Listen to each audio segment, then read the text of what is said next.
If you're still wondering how in the world you're supposed to teach your kids healthy eating when you're still trying to figure it out yourself, well, this one's for you, my friend.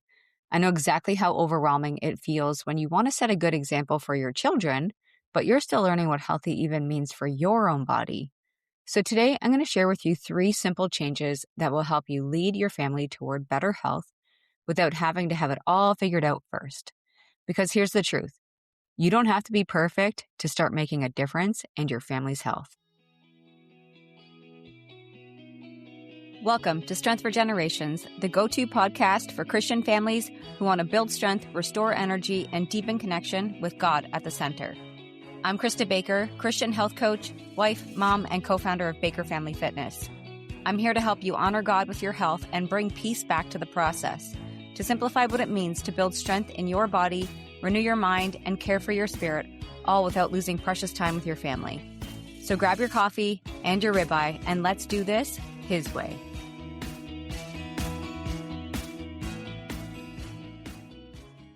Hey guys, welcome back to Strength for Generations. I'm your host, Krista Baker, and if you're new here, let me tell you a little bit about who I am and why I'm passionate about helping families like yours. I'm a Christian health coach, wife, and mom who spent years feeling completely overwhelmed by conflicting health advice. I watched my own mom get diagnosed with Parkinson's, and I knew I had to figure out how to build health that would carry into the next generation. After struggling with my own health issues, including H. pylori, gut problems, very hormonal issues, really struggled to build muscle, lots of energy issues, just feeling exhausted all the time despite doing all the right things, I finally found answers. Now, I help faith-driven families who feel worn down and confused about their health find clarity and strength. I believe God designed our bodies to be whole, and health doesn't have to be complicated or overwhelming. It can actually support the life you're called to live instead of taking over your entire existence. If you'd like to join my email community, you can actually head over to bakerfamilyfitness.com/movemountains. You'll see a form in there, and that's actually going to give you access to some free trainings. And then once you're on the list, I share weekly encouragement, practical health tips, and resources specifically designed for busy families who want to honor God with their bodies. So any guides, meal ideas, support that you won't find anywhere else, it's only for that community. So make sure that you head over to bakerfamilyfitness.com/movemountains right after this episode. Now, let me share something that happens regularly in our home. And I'm not sure if this will sound familiar to you, but this is something that we experience with our family. My daughters will come home from school or camp with questions or comments about their lunches. A little bit more when they were younger, for sure. And sometimes they've had comments from teachers who will notice something different, and that teacher will make a comment about it. And sometimes it's other kids making comments about their food choices. And a lot of people make these assumptions because I'm a coach. Even last week, one of my daughters came home and told me that during her gym class, she wasn't performing as well as expected. And one of her peers had said, "Oh, I thought your mom was a health coach. Why aren't you better at this?" Or people will make comments towards the food stuff. So if it's a packaged snack, maybe, "Oh, I thought your mom would only let you eat healthy food." These moments used to really bother me, not because I felt like I had to defend our family's choices or prove that we were doing everything right. What bothered me was the judgment behind those comments. We don't go around looking at what people have in their grocery cart or what they're bringing home for their children and making comments about it. I remember being in the grocery store and running into an old friend, and they jumped in front of their cart and almost hid. Like, "I'm going to look in there and judge you." No, I'm not going to do that. We try to meet families with grace and understanding, knowing that everyone is doing the best that they can with what they know. And I know a lot, and I still find it very challenging. I was even thinking this morning, I almost wish I didn't know what I know, because it makes it really challenging even in my own mind. But over the years, these experiences have actually become some of our most important teaching moments. So here's what we talk about as a family when these things come up. First, we remind each other that we don't eat certain ways because we're restricted or because we have to follow a bunch of rules. We eat the way we do because we want to nourish our bodies well most of the time. And yes, sometimes that includes packaged snacks or treats, and that's completely normal. We talk about how some foods help our bodies grow strong and have energy, and other foods are just for enjoyment. Both have a place in our lives. I always remind my girls that people are watching what we do more than listening to what we say. And I ask myself this question regularly. I would die for my kids, but am I actually living for them? Am I showing them what it looks like to take care of the body God gave me? Not perfectly, but consistently and with intention. Because here's what I've learned. Our kids are always watching, and they see when we make choices that support our health, and they see when we don't. They notice when we speak kindly about our bodies and when we don't. They're learning from us every single day, whether we realize it or not. And this is why I always tell parents I work with, don't try to revamp your kitchen overnight. Your kids don't need you to throw out everything in the pantry and start over. I've caught myself doing that. Okay, I've had enough of this, guys. You don't have self-control, so we're just going to get it out of the house. I'm going to throw it all out. I've done that before. What they need to see is you making intentional choices and learning along the way. They need to see that caring for your health is something you do because you love your family, not because you're trying to be perfect. So today, I want to share 3 simple changes you can start making with your kids, even if you're still learning yourself. They're not complicated strategies that require you to overhaul your entire kitchen or become a nutrition expert overnight. They're practical steps that will help you lead your family toward better health while you're all trying to figure it out together. Okay, so the first thing you can do is start with adding good things instead of restricting everything your kids currently enjoy. And here's what I mean by this.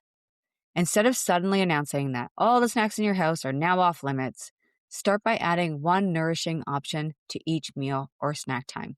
I had this conversation last night with my daughters. I saw, I had taken them out for an ice cream, and that was a special thing that we went out and did. And then I noticed that they had also gone into the cupboard after, and they had, some crackers and some gummies. And I said, girls, this is an opportunity for us to learn.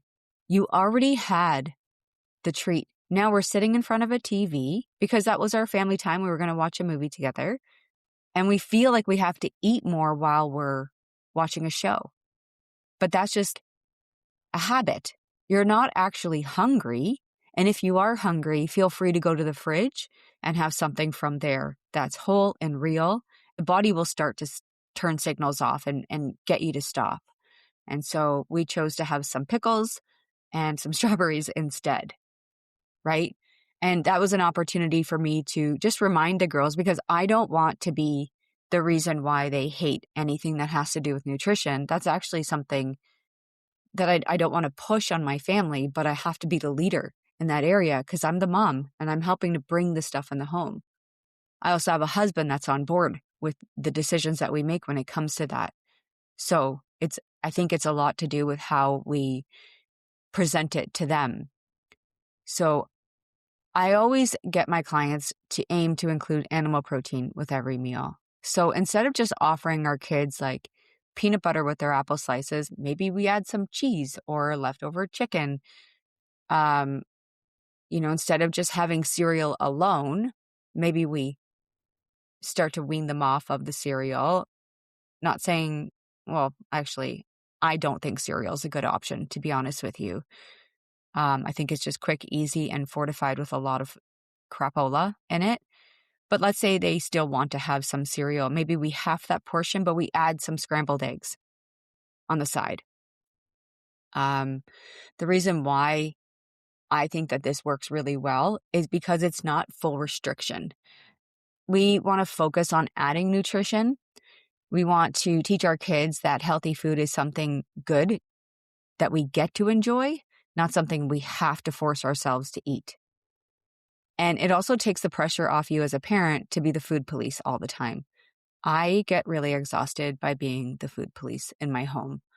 I don't want, like I said, to really confuse my kids about nutrition. I just want them to remember that the Lord gave us everything that we needed. and we have to learn self-control around the things that we have sometimes. So when you add protein to breakfast, your child's blood sugar stays more stable, which means they're naturally less likely to want sugary snacks an hour later. And when you include protein with their snacks, they feel satisfied longer and aren't constantly asking for more food. So here's how we start that this week. Don't do a massive pantry cleanout or try to revamp everything, okay? Just let your kids see you making these intentional choices by adding nourishing foods, which means you might have to get up and have it ready. Pick one meal where you can easily add some animal protein. That's it, okay? Don't make this big announcement about it. Just serve it and see what happens. The second thing that makes a huge difference is involving your kids in food preparation and decision-making. So one thing we do in our home that works really well is looking at our main meals. We have each of our daughters help plan what we'll eat. Really what they'll eat. I don't need them to plan what I'll eat, but they actually are very considerate of that because I just have a different dietary flow to what I do based off of the response that my body has to specific foods. So let's say for breakfast, like we'll sit down and I'll say, hey guys, what are like 3 meals that you will have for breakfast that include a protein and a good fat? And then they write down 3 that they like. And then sometimes it has something else with it, but they have to have the protein and the good fat in their options. Okay. So maybe one daughter really likes to have scrambled eggs with, avocado toast. Or another one might want bacon with a fried egg and some strawberries on the side. And then we have at that point now I'll have 3 of their favorite breakfast options. And then I do the same for lunch. Now, lunch is an interesting one because I personally just eat whatever is left over. Like I just batch cook a bunch of protein all the time and I'm not picky. With kids, it's a little bit different. And so I make her lunch before she leaves because I need to know that she has what she needs when she leaves. I don't put that responsibility on her right now. I'm still teaching her. And also, I really enjoy doing that. It's something I feel fantastic doing. My other one, we homeschool, so it's a little bit more challenging because I feel like I have to stop in the middle of the day to make stuff. And so I try to have things as prepared as possible, but that is a bit of a challenge in our home. And I'm like, well, we shouldn't be stopping in the middle of our school day / work day to cook. I don't want to have to cook multiple meals. So what I typically do is I get up. Well, I'm always up before everyone. But sometimes even in the middle of my workout, I'll throw some different proteins like in the oven. So it's all fresh and ready to go. And then we can just kind of pair and match what we want to have with it. But at least I have the ideas like, Bailey really likes these crunch wraps. And so that means I make a big batch of ground beef with taco seasoning. And I have that. And then that turns into something we can make that in real time and it's very quick and easy. And so maybe you're just adding some leftover chicken with cheese and apple slices in their lunch or a turkey roll up, right? With some nice organic cream cheese and a cucumber. Basically what we're trying to do is we're trying to make sure that we add a lot of the good stuff to it and that becomes the non-negotiable. So then when they want to have the other stuff, it's like, well, have you finished your protein yet? Have you finished your good fats yet? No? Okay, well then we don't get the other stuff yet. And I think this works really well because children naturally, they want to be involved in what's happening in their family. So it gives them a bit of their control, their power. And then another lesson that Bailey and I will do is I kind of teach her how to budget, doing like meal plans and just ordering our groceries. Cause sometimes we'll do order or she'll help me build a list. And then I teach her how to build her list around what sections of the grocery store where we need to go to. And then I also teach her how to look up and see if any of the stuff is on sale. So they are really like a part of it and lifestyle. This is something that they're going to remember long term. But it also helps them understand that healthy eating is something the whole family does together, not just something that's being done to them. And I know I have picky kids too, guys. Like, trust me, I deal with the exact same challenges that you do. And sometimes I even think it might be even more because of what I do for a living, that there's this expectation that I have it all figured out and I, we have it all so dialed in and that nobody wavers at all. Well, that's not true. We're still dealing with people and we're doing our best over here too. So try this approach. Just sit down with your kids and focus on just breakfast. That's all you got to do this week. And get them to give you 3 breakfasts that they enjoy that include the protein and good fat. And build your list that way. And then tackle lunch. I mean, if your kids are in school, you're typically packing their lunches for them, or they are. And you can teach them how to, fill their little bento box the way that you believe is better for their health. And then when it comes to cooking, give them age appropriate tasks. Like Bailey made my scrambled eggs yesterday morning for me. And I was like, this is pretty cool because she knows how to do all this stuff and she does it really well. I even turned the pan on. She goes, Mom, that's too hot. That's what Daddy taught me. I was like, okay, well, let's go ahead and do it then. I'm not picky, to be honest with you. So when you give them those age appropriate tasks, they feel like they're part of all of this. And then we talk really positively about the food. Maybe you say something like this to them. I'm learning that protein helps our body stay strong. Or I notice that when we have fat with our meals, we stay full longer. Okay. The third thing that will transform how your family thinks about food is focusing conversations on how different foods make your bodies feel instead of being labeled as good or bad. So this is probably the most important shift you can make. And it's something that you can do even if you're still figuring out your own relationship with food. Instead of saying like, candy is bad for you, try saying, candy tastes really good, but it doesn't give our bodies the energy we need to play and learn. Instead of saying like, you have to eat all your vegetables, try something like this. These carrots will help our eyes stay healthy so we can see all the beautiful things God made. The key to this right now, guys, is we want to keep exploring together. Some foods will make your kids feel energized and satisfied. Others might make them feel sluggish or still hungry afterward. Like if I hear one of my kids, or really anyone, say, my stomach hurts or they're very gassy or there's things happening there, I know that we need to trace back to what we had before and be able to say, hey, well, do you want to continue feeling that way? You're uncomfortable right now. Or even when we look at some of the behavior with some of our children, I often hear some of the teachers will say things like, these kids are being sent to school with just like a granola bar and a pack of gummies. And how are these kids supposed to feel good and energized and not irritable in class when their little organs and their inside of their body is just kind of screaming out, which is why we see some of the behaviors that we're seeing. So I want you to focus on just not saying this food is good or bad, because then we're teaching our kids to feel guilty about enjoying certain things. When we focus on how food makes us feel and what it does for our bodies, we're teaching them to pay attention to their own internal cues. And the more I can get my clients to a place where they just start to be like, I don't want to have that anymore. It doesn't make me feel good. Then I think that we're in a really healthy, good place. And we don't have to sit here and calculate our macros all day long. So here's what we're going to do. Ask our kids, well, how does your body feel right now? Help them notice if their bodies feel energized and they're satisfied versus when they feel like sluggish or still hungry.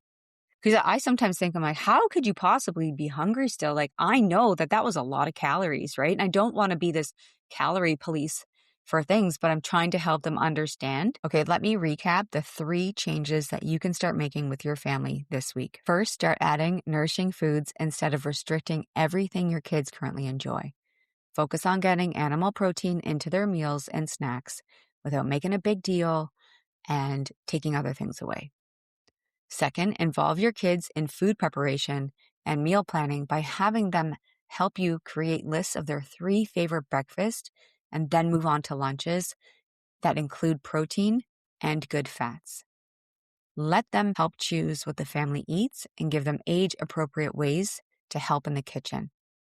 Third, you're going to focus conversations on how food makes your bodies feel instead of labeling foods as good or bad. We're going to help our children develop internal awareness about how different foods affect their energy, mood, and overall well-being. Keep exploring together and remember that this is an ongoing journey. Here's what you need to remember, parents. You don't have to be perfect. You just have to be a good leader for your family.